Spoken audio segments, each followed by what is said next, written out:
Seção 1 de O Defunto. O Defunto, de Eça de Queirós. 1. No ano de 1474, que foi por toda a cristandade tão abundante em mercês divinas, reinando em Castela el rei Henrique IV, veio habitar na cidade de Segóvia, onde herdara moradias e uma horta, um cavaleiro moço, de muito limpa linhagem e gentil parecer, que se chamava D. Rui de Cardenas.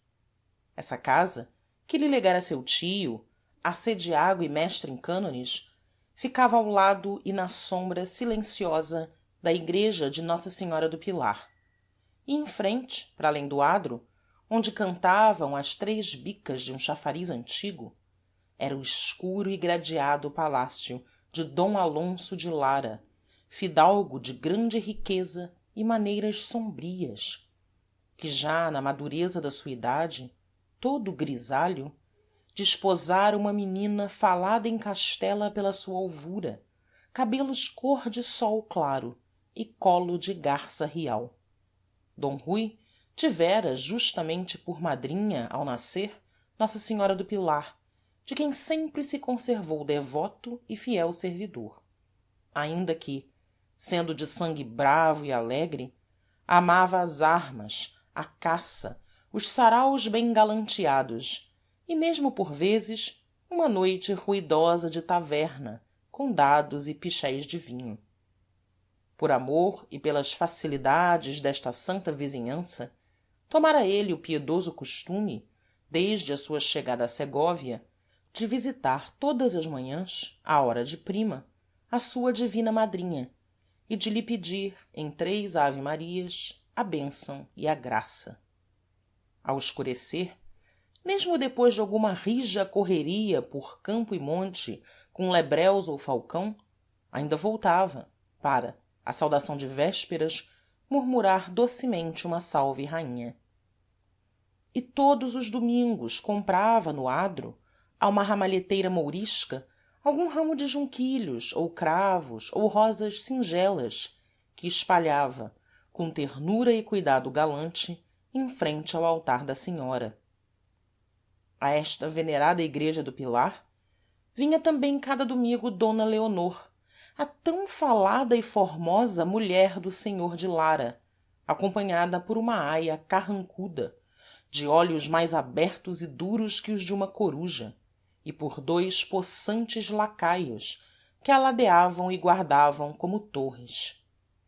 Tão ciumento era o senhor D. Alonso, que só por lho haver severamente ordenado seu confessor, e com medo de ofender a senhora sua vizinha, permitia esta visita fugitiva, a que ele ficava espreitando sofregamente de entre as rexas de uma gelosia, os passos e a demora.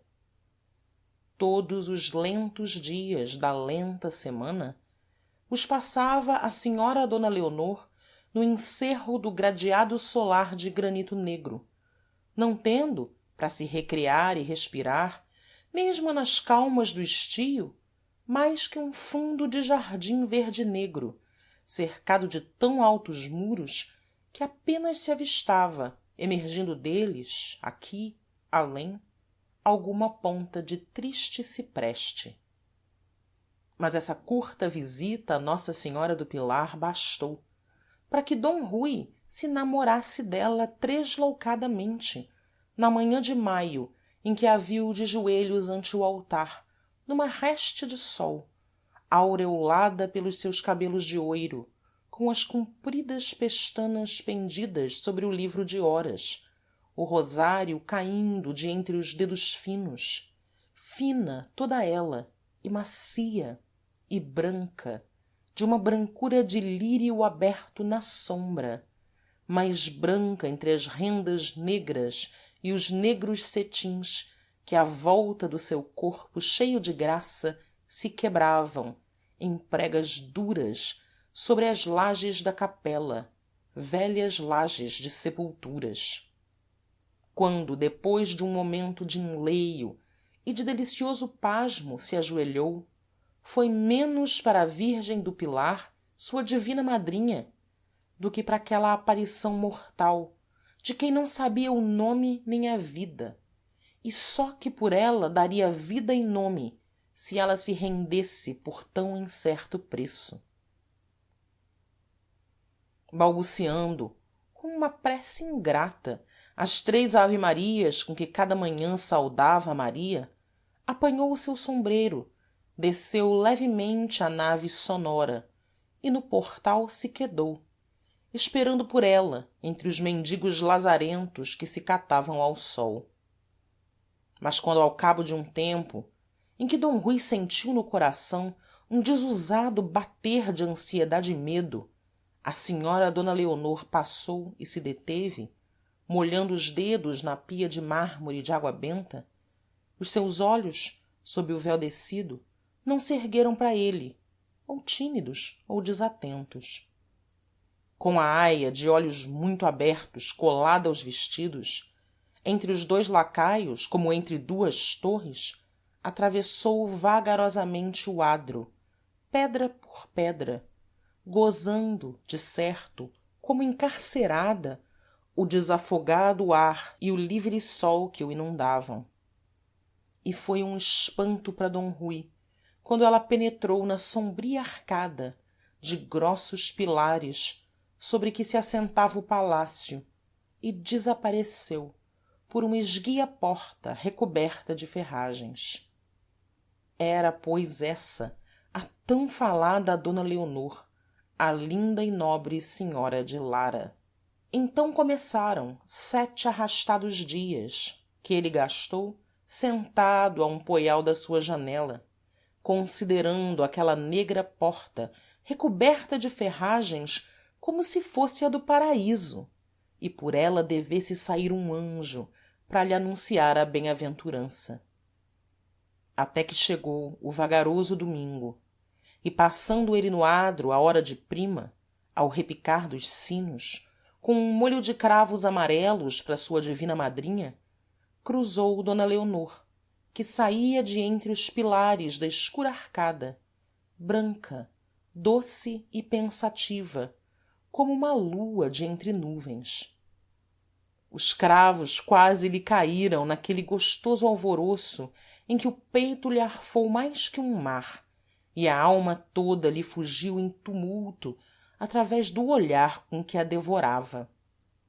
E ela ergueu também os olhos para d rui, mas uns olhos repousados, uns olhos serenos, em que não luzia curiosidade nem mesmo consciência de se estarem trocando com outros, tão acesos e enegrecidos pelo desejo. O moço cavalheiro não entrou na igreja, com piedoso receio de não prestar à sua madrinha divina a atenção que de certo lhe roubaria toda aquela que era só humana, mas dona já do seu coração e nele divinizada. Esperou sofregamente à porta, entre os mendigos, secando os cravos com o ardor das mãos trêmulas, pensando quanto era demorado o rosário que ela rezava. Ainda d leonor descia a nave, já êle sentia dentro da alma o doce rugir das sedas fortes que ela arrastava nas lajes. A branca senhora passou, e o mesmo distraído olhar, desatento e calmo, que espalhou pelos mendigos e pelo adro, o deixou escorregar sobre êle, ou porque não compreendesse aquele moço que de repente se tornara tão pálido, ou porque não o diferenciava ainda das cousas e das formas indiferentes. d rui abalou com um fundo suspiro e no seu quarto pôs devotamente ante a imagem da virgem as flores que não oferecera na igreja ao seu altar. Toda a sua vida se tornou então um longo queixume por sentir tão fria e desumana aquela mulher, única entre as mulheres, que prendera e tornara sério o seu coração ligeiro e errante. Numa esperança, a que antevia bem o desengano, começou a rondar os muros altos do jardim, ou, embuçado numa capa, com o ombro contra uma esquina, lentas horas se quedava, contemplando as grades das gelosias, negras e grossas como as de um cárcere. Os muros não se fendiam, das grades não saía sequer um rasto de luz prometedora. Todo o solar era como um jazigo, onde jazia uma insensível, e por trás das frias pedras havia ainda um frio peito. Para se desafogar, compôs, com piedoso cuidado, em noites veladas sobre o pergaminho, trovas gementes que o não desafogavam. Diante do altar da senhora do pilar, sobre as mesmas lajes onde a vira ajoelhada, pousava ele os joelhos e ficava, sem palavras de oração, num cismar amargo e doce, esperando que o seu coração serenasse e se consolasse sob a influência daquela que tudo consola e serena. Mas sempre se erguia mais desditoso e tendo apenas a sensação de quanto eram frias e rígidas as pedras sobre que ajoelhara. O mundo todo só lhe parecia conter rigidez e frieza. Outras claras manhãs de domingo encontrou d leonor, e sempre os olhos dela permaneciam descuidados e como esquecidos, ou quando se cruzavam com os seus, eram tão singelamente, tão limpos de toda emoção, que d rui os preferiria ofendidos e faiscando de ira, ou soberbamente desviados com soberbo desdém. De certo d leonor já o conhecia, mas assim conhecia também a ramalheteira mourisca agachada diante do seu cesto à beira da fonte, ou os pobres que se catavam ao sol diante do portal da senhora. Nem d rui já podia pensar que ela fosse desumana e fria. Era apenas soberanamente remota, como uma estrela que nas alturas gira e refulge, sem saber que embaixo, num mundo que ela não distingue, olhos que ela não suspeita a contemplam, a adoram e lhe entregam o governo da sua ventura e sorte. Então d rui pensou: ela não quer, eu não posso. Foi um sonho que findou, e nossa senhora a ambos nos tenha na sua graça. E como era cavaleiro muito discreto, desde que a reconheceu assim inabalável na sua indiferença, não a procurou, nem sequer ergueu mais os olhos para as grades das suas janelas, e até nem penetrava na igreja de nossa senhora quando casualmente do portal a avistava ajoelhada, com a sua cabeça tão cheia de graça e de oiro pendida sobre o livro de horas. Seção 1.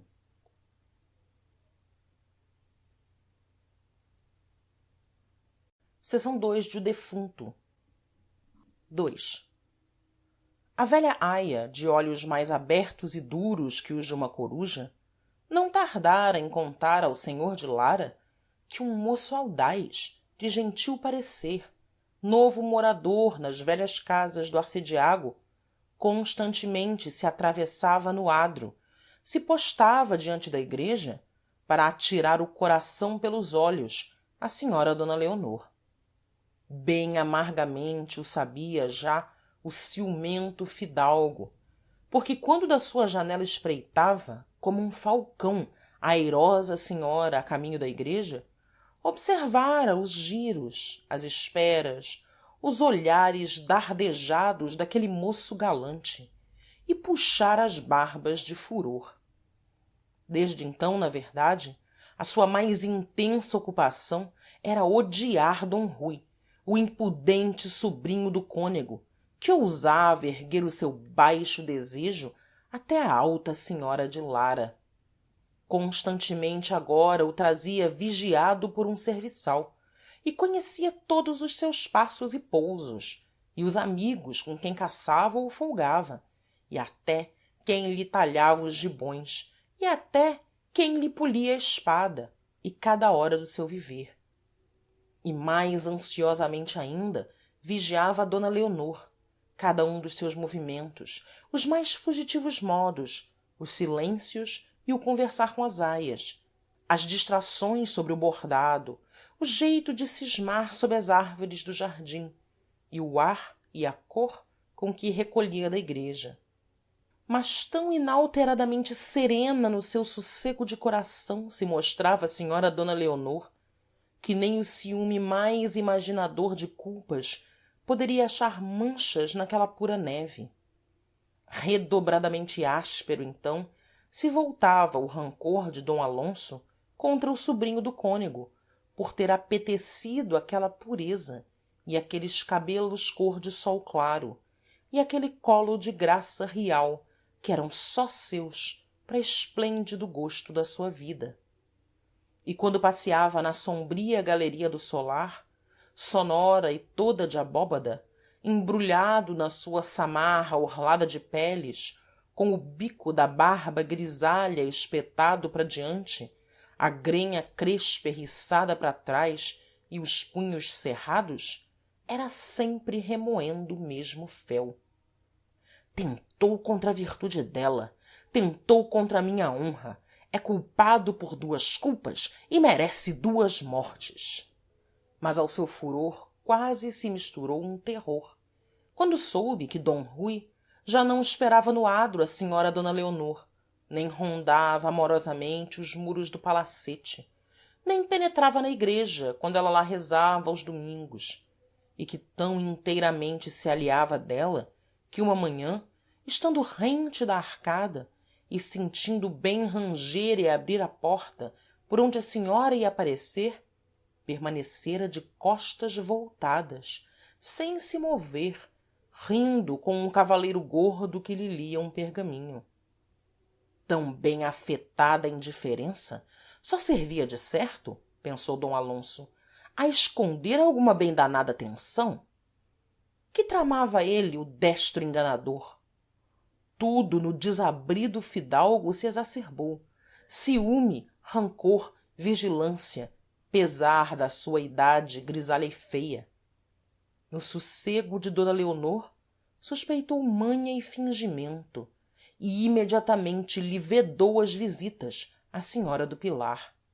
Nas manhãs costumadas corria ele à igreja para rezar o rosário, a levar as desculpas de d leonor, que no puede venir, murmurava curvado diante do altar, por lo que sabeis, virgen puríssima. Cuidadosamente visitou e reforçou todos os negros ferrolhos das portas do seu solar. De noite soltava 2 mastins nas sombras do jardim murado. À cabeceira do vasto leito, junto da mesa onde ficava a lâmpada, um relicário e o copo de vinho quente com canela e cravo para lhe retemperar as forças, luzia sempre uma grande espada nua. Mas, com tantas seguranças, mal dormia e a cada instante se solevava em sobressalto de entre as fundas almofadas, agarrando a senhora d leonor com mão bruta e sôfrega, que lhe pisava o colo para rugir muito baixo numa ânsia: dize que me queres só a mim. Depois, com a alvorada, lá se empoleirava a espreitar como um falcão as janelas de d rui. Nunca o avistava agora, nem à porta da igreja às horas da missa, nem recolhendo do campo a cavalo ao toque de ave-marias. E por o sentir assim sumido dos sítios e giros costumados, é que mais o suspeitava dentro do coração de d leonor. Enfim, uma noite, depois de muito trilhar o lajedo da galeria, remoendo surdamente desconfianças e ódios, gritou pelo intendente e ordenou que se preparassem trouxas e cavalgaduras. Cedo, de madrugada, partiria, com a senhora d leonor, para sua herdade de cabril, a 2 léguas de segóvia. A partida não foi de madrugada, como uma fuga de avarento que vai esconder longe o seu tesouro, mas realizada com aparato e demora, ficando a liteira diante da arcada a esperar longas horas, de cortinas abertas, enquanto um cavalariço passeava pelo adro a mula branca do fidalgo, enxairelada à mourisca, e do lado do jardim a récua de machos, carregados de baús, presos às argolas sob o sol e a mosca, aturdiam a viela com o tilintar dos guizos. assim d rui soube a jornada do senhor de lara e assim a soube toda a cidade. fora um grande contentamento para d leonor, que gostava de cabril, dos seus viçosos pomares, dos jardins para onde abriam rasgadamente e sem grades as janelas dos seus aposentos claros. aí ao menos tinha largo ar, pleno sol e alegretes a regar, um viveiro de pássaros e tão compridas ruas de loureiro ou teixo que eram quase a liberdade. e depois esperava que no campo se aligeirassem aqueles cuidados que traziam nos derradeiros tempos tão enrugado e taciturno seu marido e senhor. mas não logrou esta esperança, porque ao cabo de uma semana ainda se não desanuviara a face de d alonso, nem de certo havia frescura de arvoredo, sussurros de águas correntes ou aromas esparsos nos rosais em flor que calmassem a agitação tão amarga e funda. como em segóvia, na galeria sonora de grande abóbada, sem descanso, passeava, enterrado na sua samarra, com o bico da barba espetado para diante, a grenha basta erriçada para trás, um jeito de arreganhar silenciosamente o beiço, como se meditasse maldades a que gozava de antemão o sabor acre. e todo o interesse da sua vida se concentrara num serviçal que constantemente galopava entre segóvia e cabril e que ele por vezes esperava no começo da aldeia junto ao cruzeiro, ficando a escutar o homem que desmontava ofegante e logo lhe dava novas apressadas. uma noite em que d leonor no seu quarto rezava o terço com as aias à luz duma tocha de cera, o senhor de lara entrou muito vagarosamente, trazendo na mão uma folha de pergaminho e uma pena mergulhada no seu tinteiro de osso. com um rude acêno despediu as aias, que o temiam como a um lobo e, empurrando um escabelo para junto da mesa, volvendo para d leonor a face a que impusera tranqüilidade e agrado, como se apenas viesse por cousas naturais e fáceis: senhora, disse, quero que me escrevais aqui uma carta que muito convém escrever. tão costumada era nela a submissão que, sem outro reparo ou curiosidade, indo apenas pendurar na barra do leito o rosário em que rezara, se acomodou sobre o escabelo e os seus dedos finos, com muita aplicação para que a letra fosse esmerada e clara, traçaram a primeira linha curta que o senhor de lara ditara, e era: meu cavaleiro. mas quando ele ditou a outra, mais longa e dum modo amargo, d leonor arrojou a pena como se a pena a escaldasse e, recuando da mesa, gritou numa aflição: senhor, para que convém que eu escreva tais cousas e tão falsas? num brusco furor o senhor de lara arrancou do cinto um punhal que lhe agitou junto à face, rugindo surdamente: ou escreveis o que vos mando e que a mim me convém, ou por deus que vos varo o coração. mais branca que a cera da tocha que os alumiava, com a carne arrepiada ante aquele ferro que luzia, num terror supremo e que tudo aceitava, d leonor murmurou: pela virgem maria, não me façais mal, nem vos agasteis, senhor, que eu vivo para vos obedecer e servir. agora mandai, que eu escreverei. então, com os punhos cerrados nas bordas da mesa, onde pousara o punhal, esmagando a frágil e desditosa mulher sob o olhar duro que fuzilava, o senhor de lara ditou, atirou roucamente aos pedaços, aos repelões, uma carta que dizia, quando finda e traçada em letra bem incerta e trêmula: meu cavaleiro, muito mal haveis compreendido ou muito mal pagais o amor que vos tenho e que não vos pude nunca em segóvia mostrar claramente. agora aqui estou em cabril, ardendo por vos ver, e se o vosso desejo corresponde ao meu, bem facilmente o podeis realizar, pois que meu marido se acha ausente n'outra herdade, e esta de cabril é toda fácil e aberta. Vinde esta noite, entrai pela porta do jardim do lado da azinhaga, passando o tanque até ao terraço. Aí avistareis uma escada encostada a uma janela da casa, que é a janela do meu quarto, onde sereis bem docemente agasalhado por quem ansiosamente vos espera. Agora, senhora, assinai por baixo o vosso nome, que isso sobretudo convém.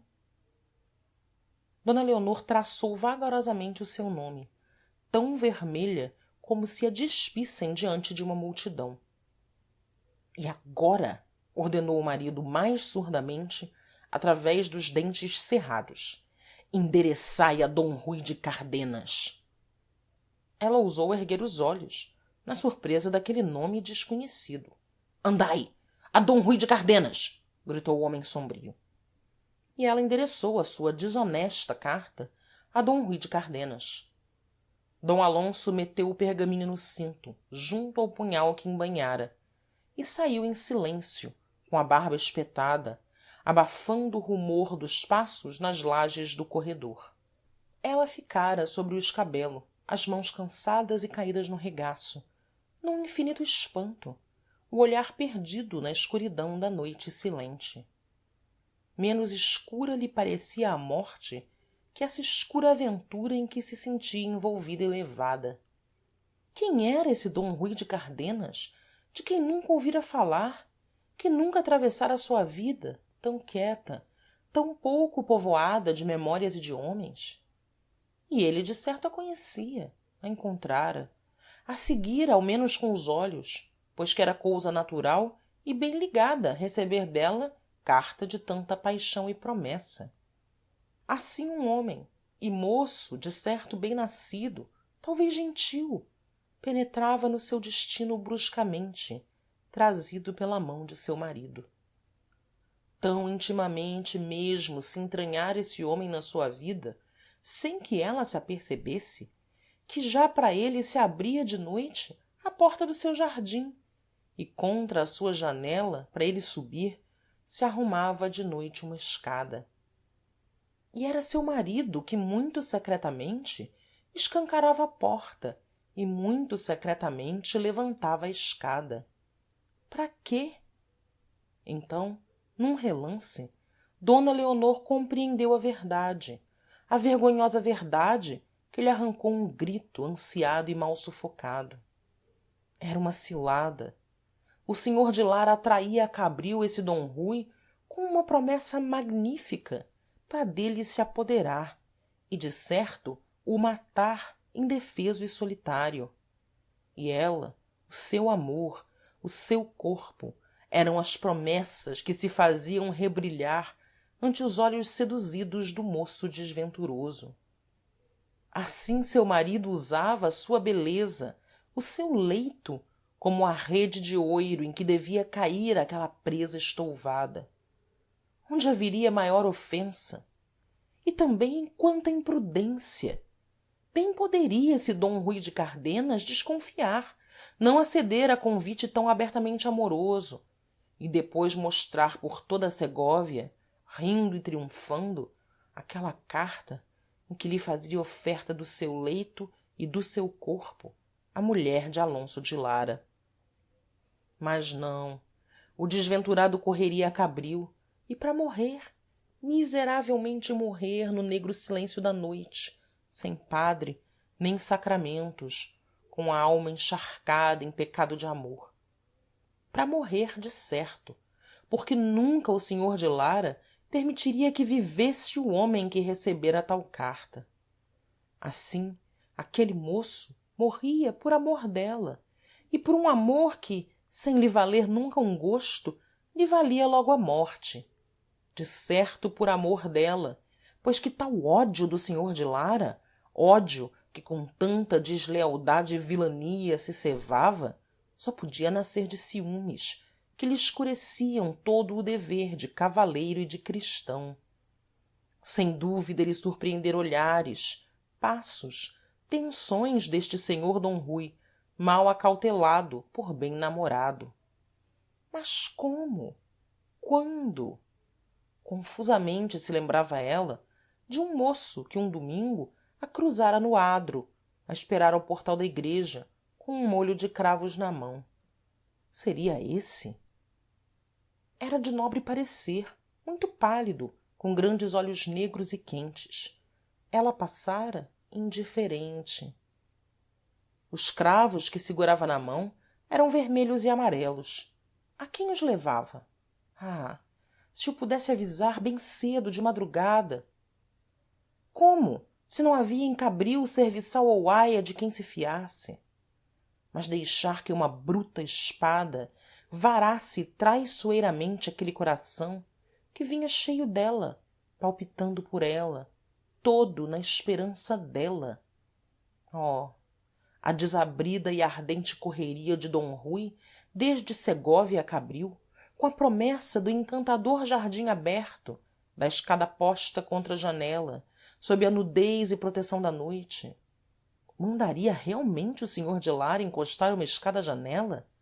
De certo, para com mais facilidade o poderem matar, ao pobre e doce e inocente moço, quando ele subisse, mal seguro sobre um frágil degrau, as mãos embaraçadas, a espada a dormir na bainha. E assim, na outra noite, em face ao seu leito, a sua janela estaria aberta e uma escada estaria erguida contra a sua janela à espera de um homem. Emboscado na sombra do quarto, seu marido seguramente mataria esse homem. Mas se o senhor de lara esperasse fora dos muros da quinta, assaltasse brutalmente nalguma azinhaga aquele d rui de cardenas, ou por menos destro ou por menos forte num terçar de armas caísse ele traspassado sem que o outro conhecesse a quem matara?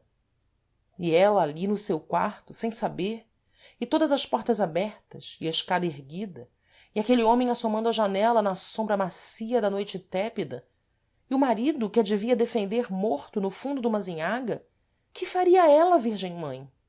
Oh, de certo repeliria soberbamente o moço temerário, mas o espanto dele e a cólera do seu desejo enganado. Por vós é que eu vim chamado, senhora.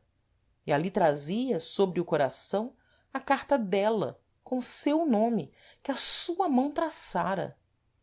Como lhe poderia contar a emboscada e o dolo? Era tão longo de contar, naquele silêncio e solidão da noite, enquanto os olhos dele, úmidos e negros, a estivessem suplicando e traspassando. Desgraçada dela se o senhor de lara morresse, a deixasse solitária, sem defesa, naquela vasta casa aberta. Mas quanto desgraçada também se aquele moço, chamado por ela e que a amava, e que por esse amor vinha correndo deslumbrante, encontrasse a morte no sítio da sua esperança, que era o sítio do seu pecado, e morto em pleno pecado rolasse para a eterna desesperança. 25 anos ele, se era o mesmo de quem se lembrava, pálido e tão airoso, com um gibão de veludo roxo e um ramo de cravos na mão, à porta da igreja em segóvia. 2 lágrimas saltaram dos cansados olhos de d leonor, e dobrando os joelhos, levantando a alma toda para o céu, onde a lua se começava a levantar, murmurou, numa infinita mágoa e fé: ó santa virgem do pilar, senhora minha, vela por nós ambos, vela por todos nós. Fim da seção 2.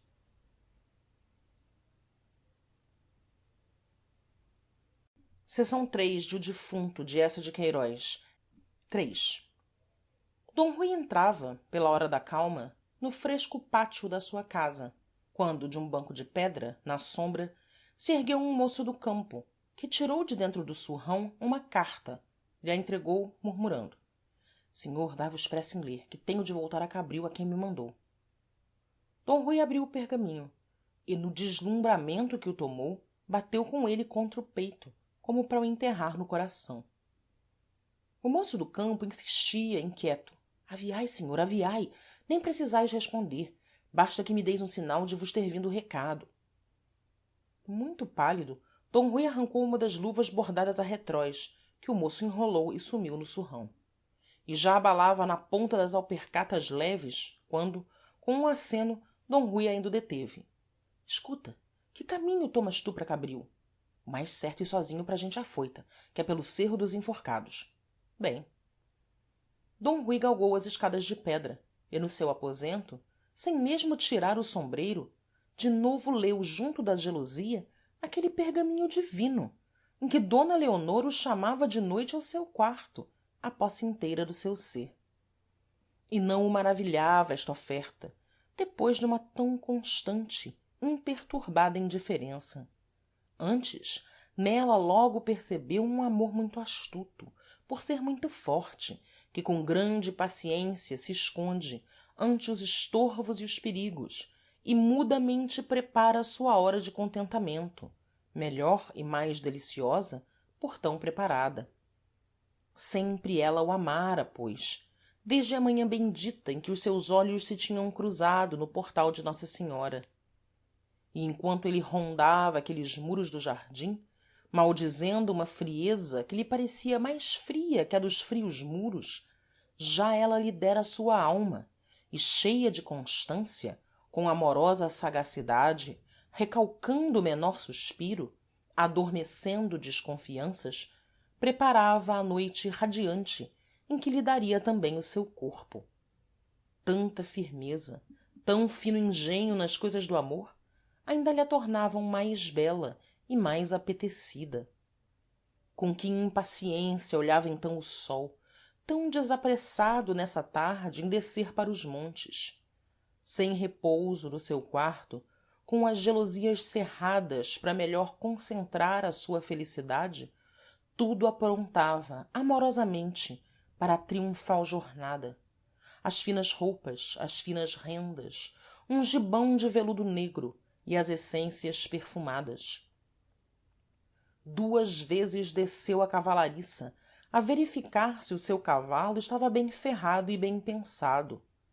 Sobre o soalho vergou e revergou, para experimentar a folha da espada que levaria à cinta. Mas o seu maior cuidado era o caminho para cabril, apesar de bem o conhecer, e a aldeia apinhada em torno ao mosteiro franciscano, e a velha ponte romana com o seu calvário, e a azinhaga funda que levava à herdade do senhor de lara. Ainda nesse inverno por lá passara, indo montear com 2 amigos de astorga, e avistara a torre dos de lara, e pensara, eis a torre da minha ingrata. Como se enganava! As noites agora eram de lua, e ele sairia de segóvia caladamente, pela porta de são mauros. Um galope curto o punha no cerro dos enforcados. Bem o conhecia também, esse sítio de tristeza e pavor, com os seus 4 pilares de pedra onde se enforcavam os criminosos e onde os seus corpos ficavam, balouçados da ventania, ressequidos do sol, até que as cordas apodrecessem e as ossadas caíssem, brancas e limpas da carne pelo bico dos corvos. Por trás do cerro era a lagoa das donas. A derradeira vez que por lá andara fora em dia do apóstolo são matias, quando o corregedor e as confrarias de caridade e paz, em procissão, iam dar sepultura sagrada às ossadas caídas no chão negro e esbrugadas pelas aves. Daí o caminho, depois, corria liso e direto a cabril. Assim d Rui meditava a sua jornada venturosa, enquanto a tarde ia caindo.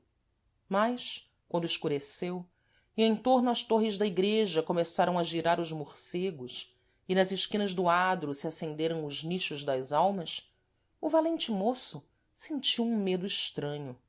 O medo daquela felicidade que se acercava e que lhe parecia sobrenatural. Era, pois, certo que essa mulher de divina formosura, famosa em castela, e mais inacessível que um astro, seria sua, toda sua, no silêncio e segurança duma alcova, dentro em breves instantes, quando ainda se não tivessem apagado diante dos retábulos das almas aqueles lumes devotos? E o que fizera ele para lograr tão grande bem? Pisara as lajes de um adro esperara no portal de uma igreja, procurando com os olhos outros 2 olhos, que não se erguiam, indiferentes ou desatentos. Então, sem dor, abandonara a sua esperança. E eis que, de repente, aqueles olhos distraídos o procuram, e aqueles braços fechados se lhe abrem, largos e nus, e com o corpo e com a alma aquela mulher lhe grita: ó mal avisado, que não me entendeste, vem! Quem te desanimou já te pertence. Houvera jamais igual ventura? Tão alta, tão rara era, que de certo atrás dela, se não erra a lei humana, já devia caminhar a desventura. Já na verdade caminhava, pois quanta desventura em saber que depois de tal ventura, quando de madrugada, saindo dos divinos braços, ele recolhesse a segóvia, a sua leonor, o bem sublime da sua vida, tão inesperadamente adquirido por um instante, recairia logo sob o poder de outro amo. Que importava? Viessem depois dores e zelos. Aquela noite era esplendidamente sua, o mundo todo uma aparência vã, e a única realidade, esse quarto de cabril, mal alumiado, onde ela o esperaria com os cabelos soltos. Foi com sofreguidão que desceu a escada, se arremessou sobre o seu cavalo.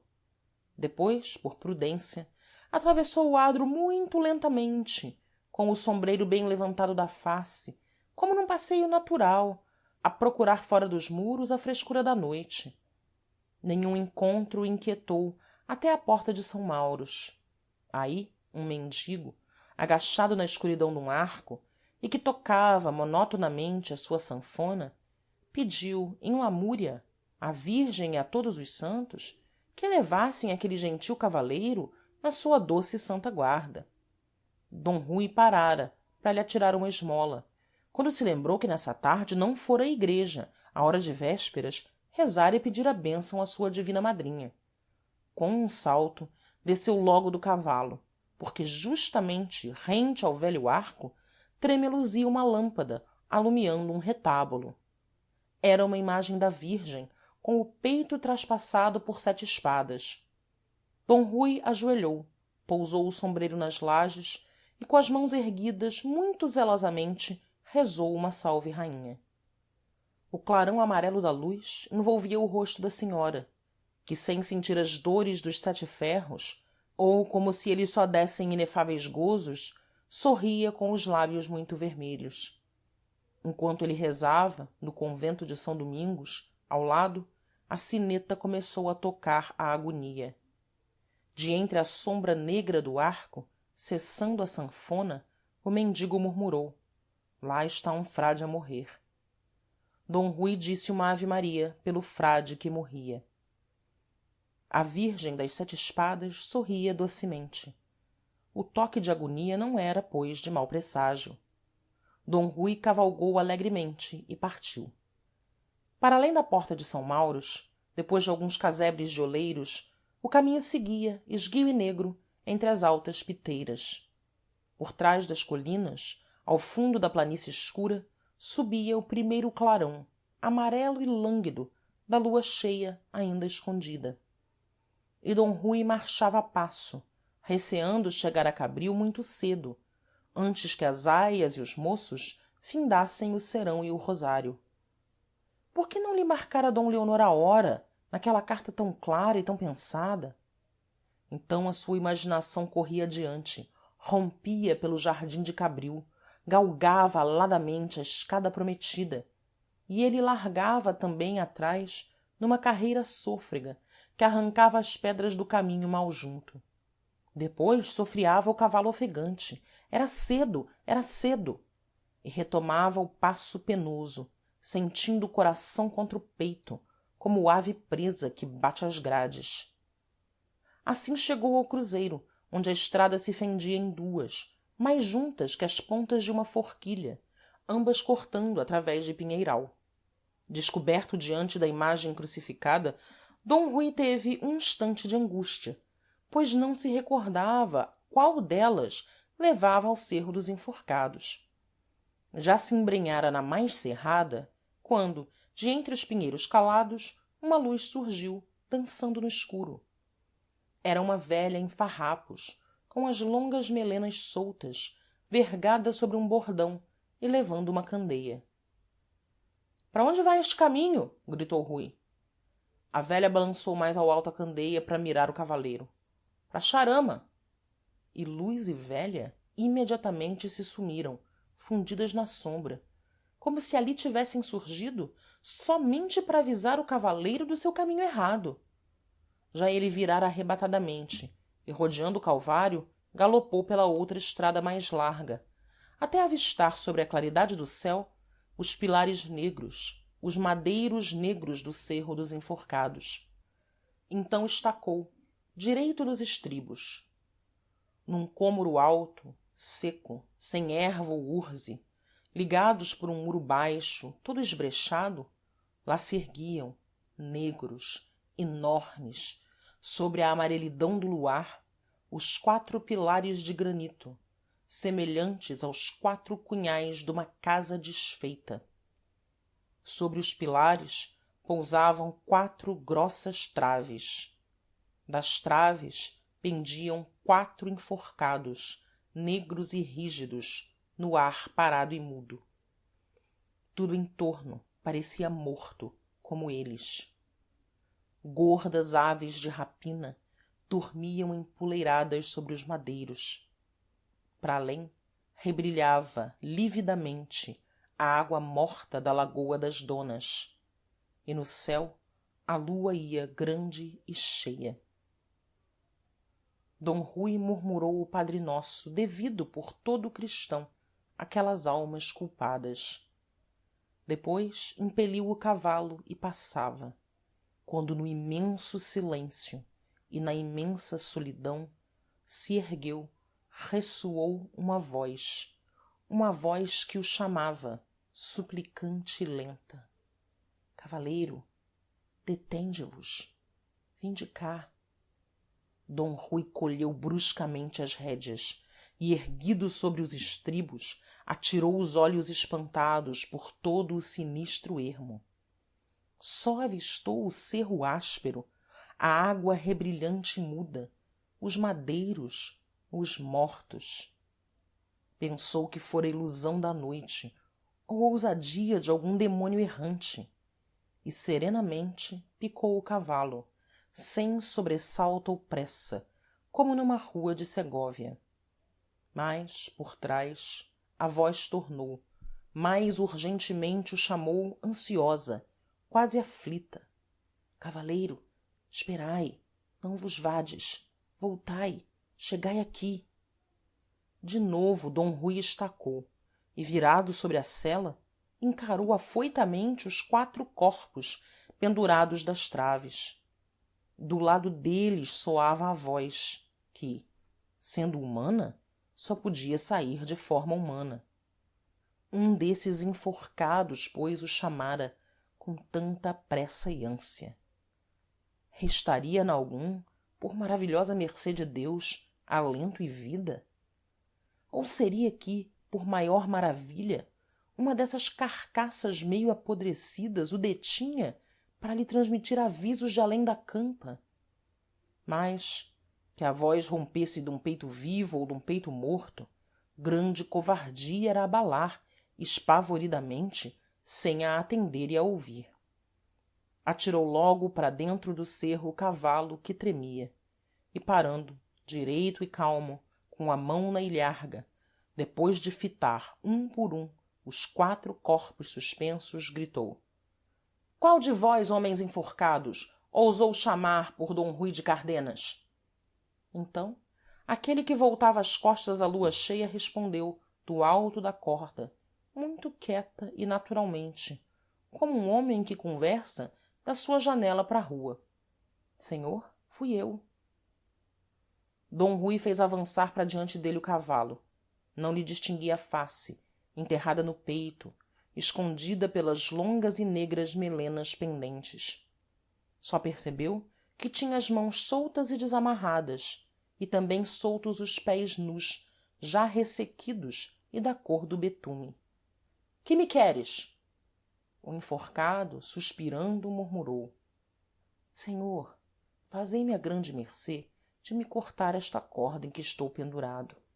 D Rui arrancou a espada e de um golpe certo cortou a corda meio apodrecida. Com um sinistro som de ossos entrechocados, o corpo caiu no chão, onde jazeu um momento, estirado. Mas, imediatamente, se endireitou sobre os pés mal seguros e ainda dormentes, e ergueu para D Rui uma face morta, que era uma caveira com a pele muito colada e mais amarela que a lua que nela batia. Os olhos não tinham movimento nem brilho. Ambos os beiços se lhe arreganhavam num sorriso empedernido. De entre os dentes muito brancos surdia uma ponta de língua muito negra. D Rui não mostrou terror nem asco, e embainhando serenamente a espada: tu estás morto ou vivo? Perguntou. O homem encolheu os ombros com lentidão. Senhor, não sei. Quem sabe o que é a vida? Quem sabe o que é a morte? Mas que queres de mim? O enforcado, com os longos dedos descarnados, alargou o nó da corda que ainda lhe laçava o pescoço e declarou muito serena e firmemente: senhor, eu tenho de ir convosco a Cabril, onde vós ides. O cavaleiro estremeceu num tão forte assombro, repuxando as rédeas, que o seu bom cavalo se empinou, como assombrado também. Comigo a Cabril? O homem curvou o espinhaço, a que se viam os ossos todos, mais agudos que os dentes de uma serra, através de um longo rasgão da camisa de estamenha. Senhor, suplicou, não mo negueis, que eu tenho a receber grande salário se vos fizer grande serviço.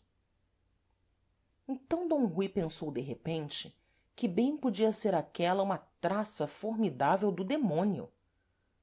E cravando os olhos muito brilhantes na face morta que para ele se erguia, ansiosa, à espera do seu consentimento, fez um lento e largo sinal da cruz.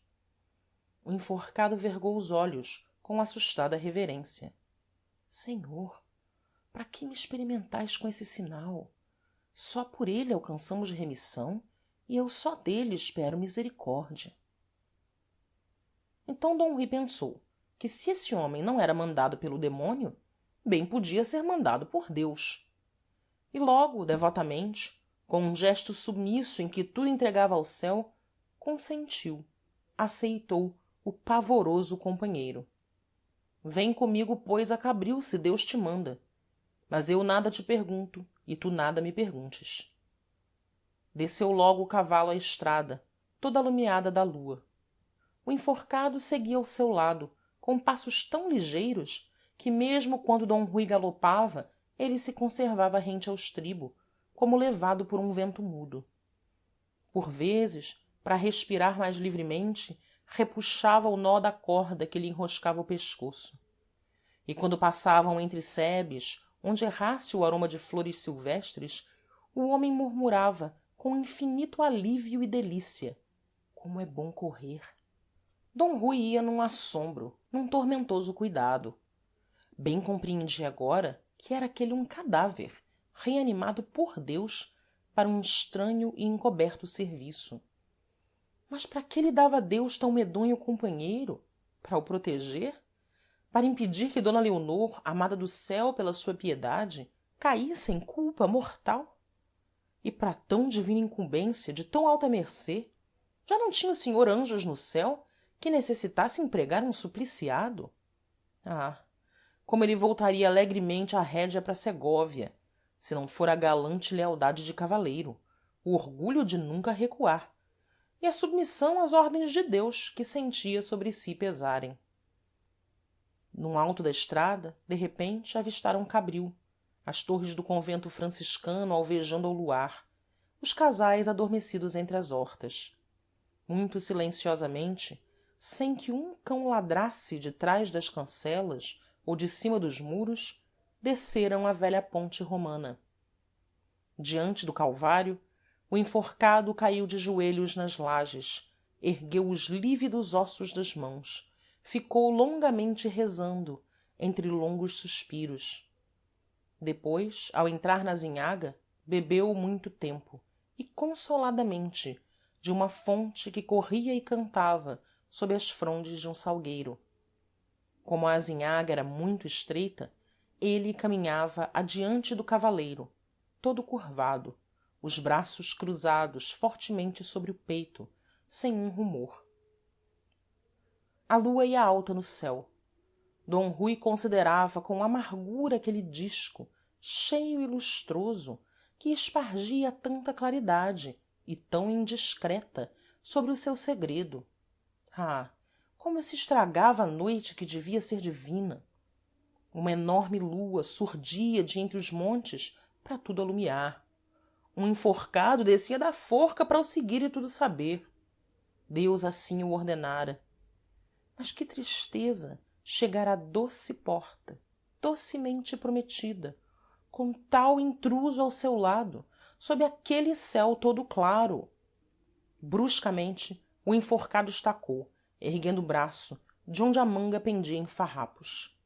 Era o fim da azinhaga, que desembocava em caminho mais largo e mais batido, e diante deles alvejava o comprido muro da quinta do senhor de lara, tendo aí um mirante com varandins de pedra e todo revestido de era. senhor, murmurou o enforcado, segurando com respeito o estribo de d rui, logo a poucos passos deste mirante é a porta por onde deveis penetrar no jardim. Convém que aqui deixeis o cavalo amarrado a uma árvore, se o tendes por seguro e fiel, que na empresa em que vamos já é demais o rumor dos nossos pés. Silenciosamente d rui apeou, prendeu o cavalo, que sabia fiel e seguro, ao tronco dum álamo seco. E tão submisso se tornara àquele companheiro imposto por Deus, que sem outro reparo o foi seguindo, rente do muro que o luar batia. Com vagarosa cautela e na ponta dos pés nus, avançava agora o enforcado, vigiando o alto do muro, sondando a negrura da sebe, parando a escutar rumores que só para ele eram percebíveis, porque nunca d rui conhecera noite mais fundamente adormecida e muda.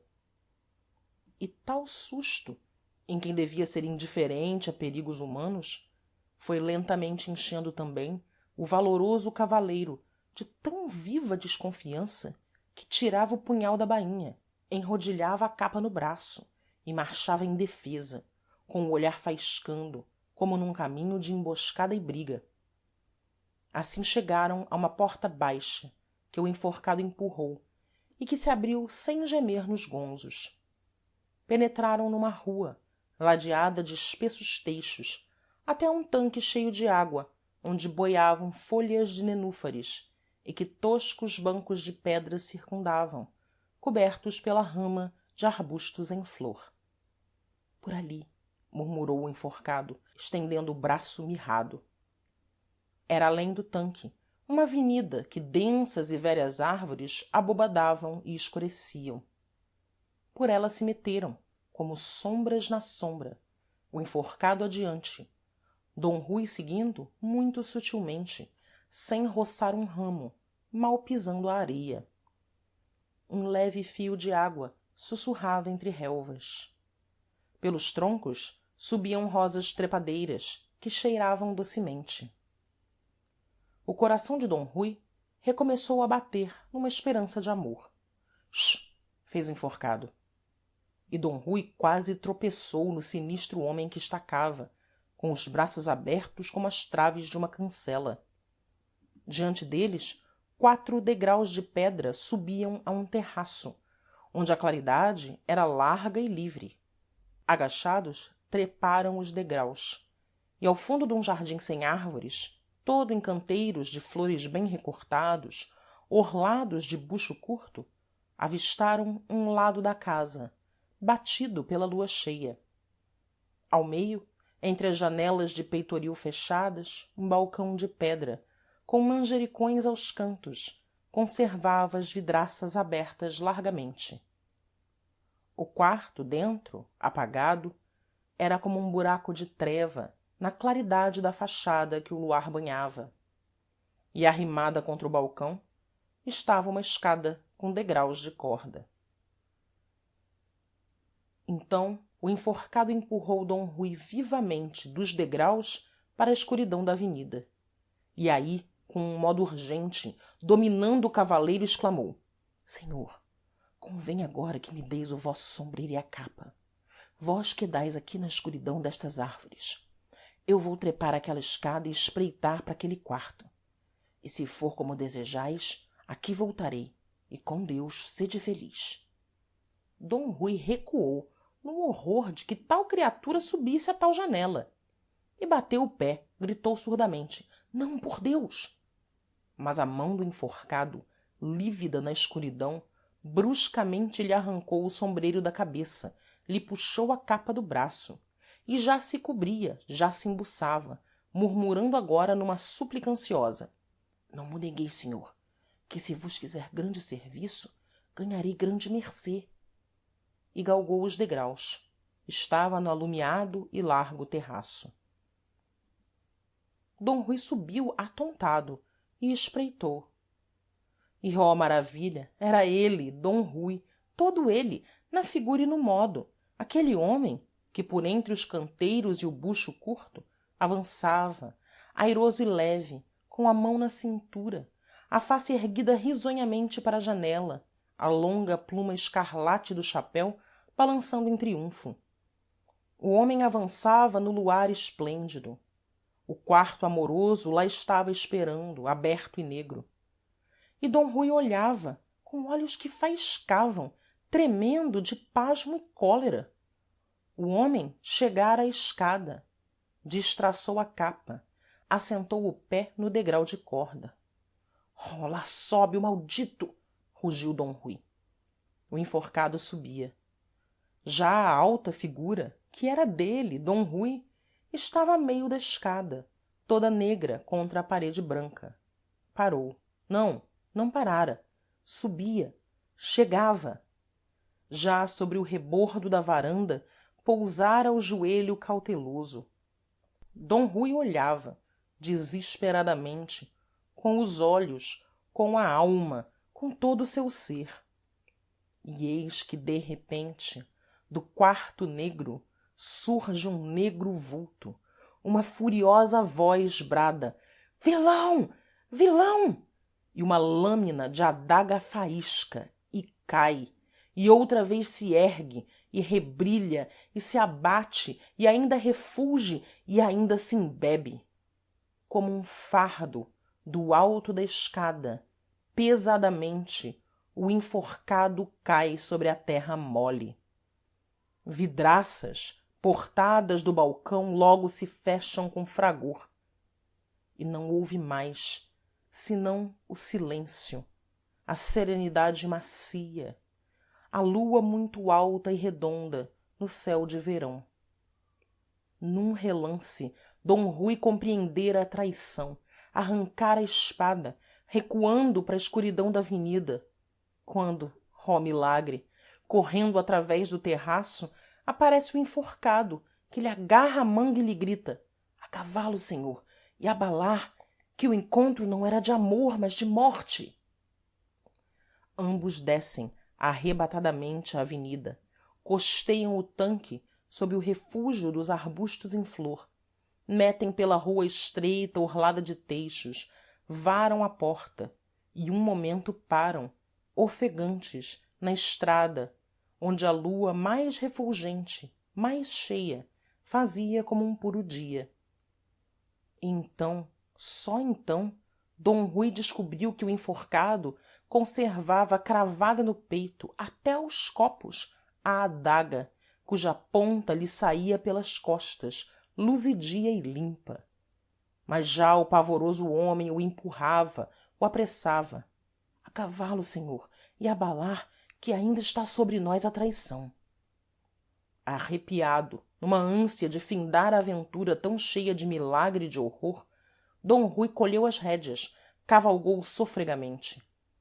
E logo, em grande pressa, o enforcado saltou também para a garupa do cavalo fiel.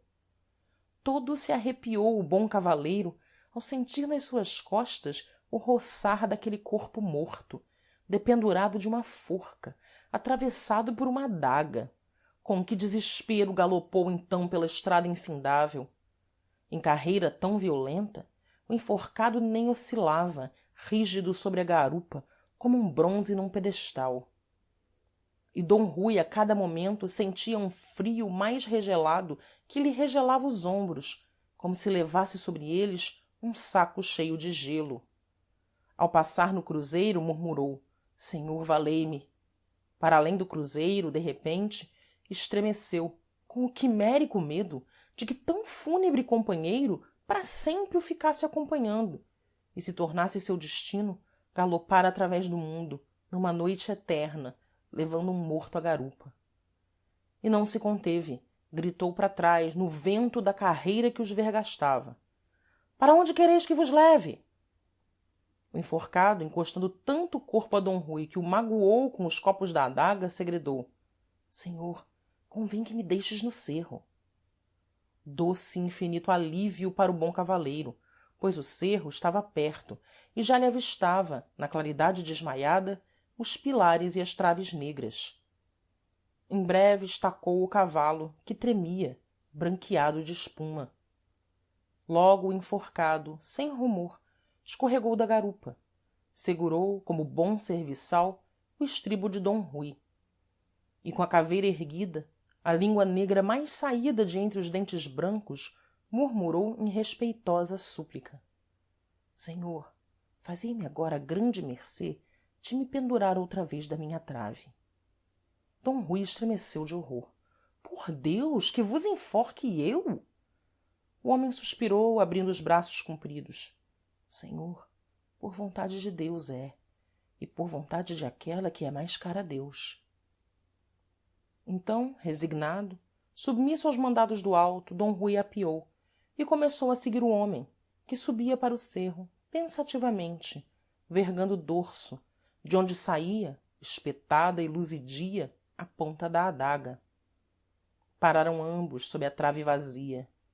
Em torno das outras traves pendiam as outras carcaças. O silêncio era mais triste e fundo que os outros silêncios da terra. A água da lagoa enegrecera. A lua descia e desfalecia. d rui considerou a trave onde restava, curto no ar, o pedaço de corda que êle cortara com a espada. como quereis que vos pendure? exclamou. Aquele pedaço de corda não posso chegar com a mão, nem eu só basto para lá vos içar. senhor, respondeu o homem, aí a um canto deve haver um longo rolo de corda. Uma ponta dela matarei a este nó que trago no pescoço. A outra ponta arremessareis por cima da trave, e puxando depois, forte como sois, bem me podereis reenforcar. Ambos curvados, com passos lentos, procuraram o rolo de corda. E foi o enforcado que o encontrou e o desenrolou. Então d rui descalçou as luvas.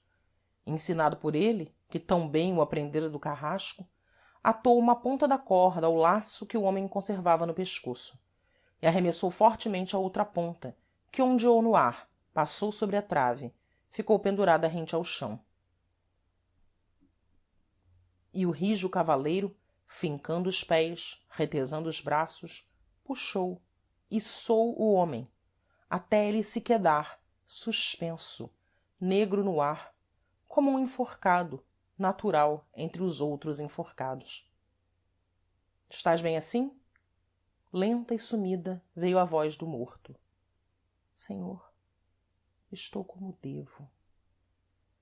Então d rui, para o fixar, enrolou a corda em voltas grossas ao pilar de pedra e, tirando o sombreiro, limpando com as costas da mão o suor que o alagava, contemplou o seu sinistro e miraculoso companheiro. Estava já rígido como antes, com a face pendida sob as melenas caídas, os pés inteiriçados, todo puído e carcomido, como uma velha carcaça. No peito conservava a adaga cravada. Por cima, 2 corvos dormiam quietos. E agora, que mais quereis? perguntou d rui, começando a calçar as luvas.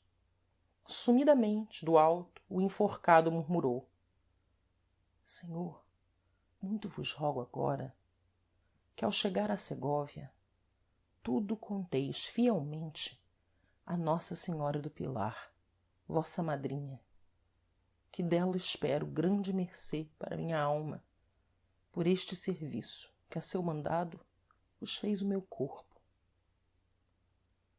então d rui de cardenas tudo compreendeu e ajoelhando devotamente sobre o chão de dor e morte rezou uma longa oração por aquele bom enforcado.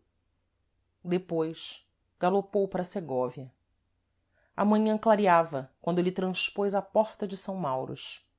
no ar fino os sinos claros tocavam a matinas e entrando na igreja de nossa senhora do pilar ainda no desalinho da sua terrível jornada, d rui de rojo ante o altar narrou à sua divina madrinha a ruim intenção que o levara a cabril, o socorro que do céu recebera, e com quentes lágrimas de arrependimento e gratidão lhe jurou que nunca mais poria desejo onde houvesse pecado, nem no seu coração daria entrada a pensamento que viesse do mundo e do mal. Fim da seção 3.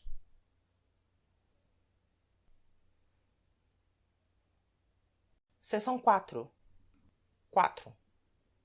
A essa hora, em cabril, d alonso de lara, com os olhos esbugalhados de pasmo e terror, esquadrinhava todas as ruas e recantos e sombras do seu jardim.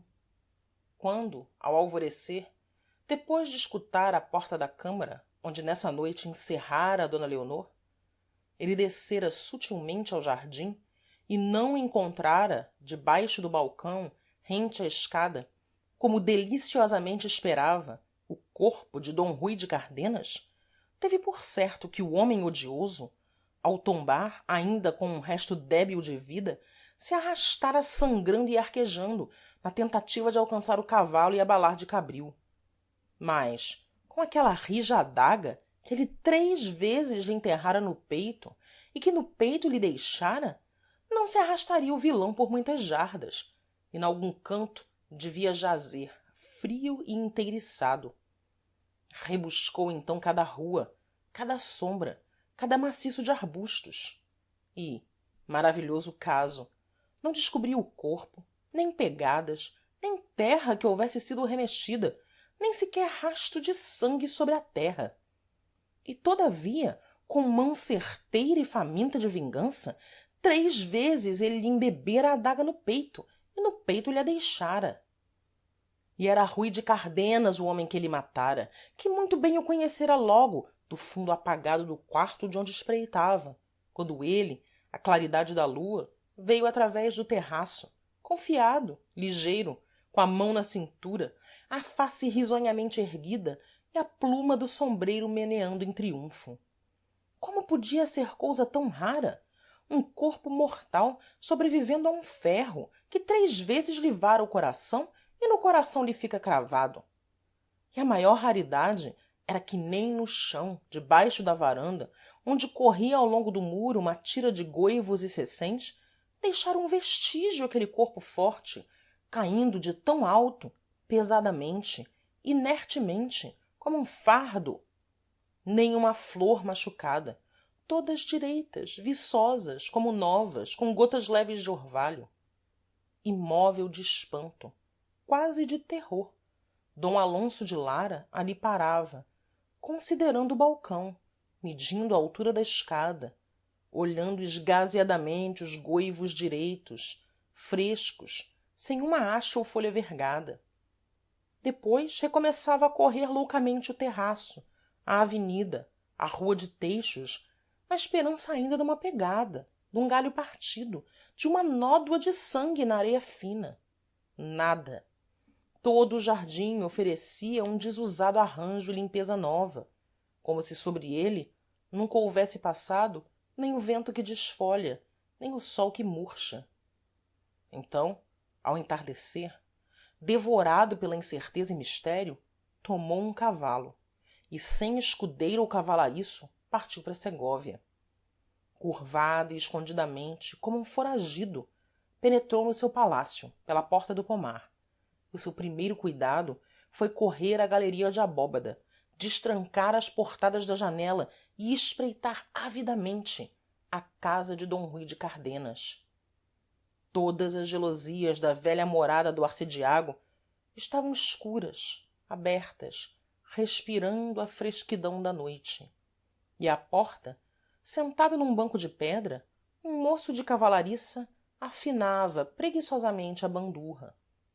d alonso de lara desceu à sua câmara, lívido, pensando que não houvera certamente desgraça em casa onde todas as janelas se abrem para refrescar e no portão da rua os moços folgam.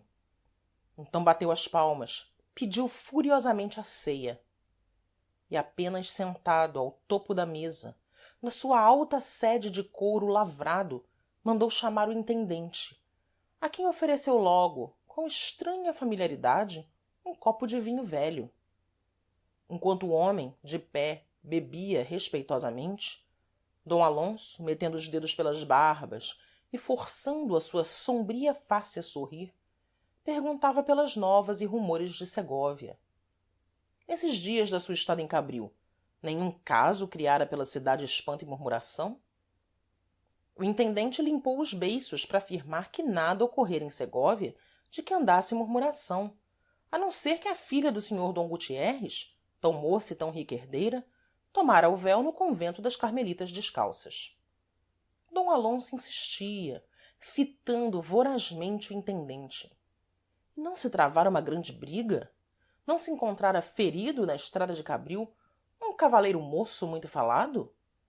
O intendente encolhia os ombros. Nada ouvira pela cidade de brigas ou de cavaleiros feridos. Com um aceno desabrido, d alonso despediu o intendente. Apenas ceara parcamente, logo voltou à galeria, a espreitar as janelas de d rui. Estavam agora cerradas. Na última, da esquina, tremeluzia uma claridade. Toda a noite d alonso velou, remoendo incansavelmente o mesmo espanto. Como pudera escapar aquele homem com uma adaga atravessada no coração? Como pudera? Ao luzir da manhã, tomou uma capa, um largo sombreiro, desceu ao adro, todo embuçado e encoberto, e ficou rondando por diante da casa de d rui. Os sinos tocaram a matinas. Os mercadores, com os gibões mal abotoados, saíam a erguer as portadas das lojas, a pendurar as tabuletas. Já os hortelões, picando os burros carregados de ceiras, atiravam os pregões de hortaliça fresca, e frades descalços, com alforge aos ombros, pediam esmola, benziam as moças. beatas embiocadas, com grossos rosários negros, enfiavam gulosamente para a igreja.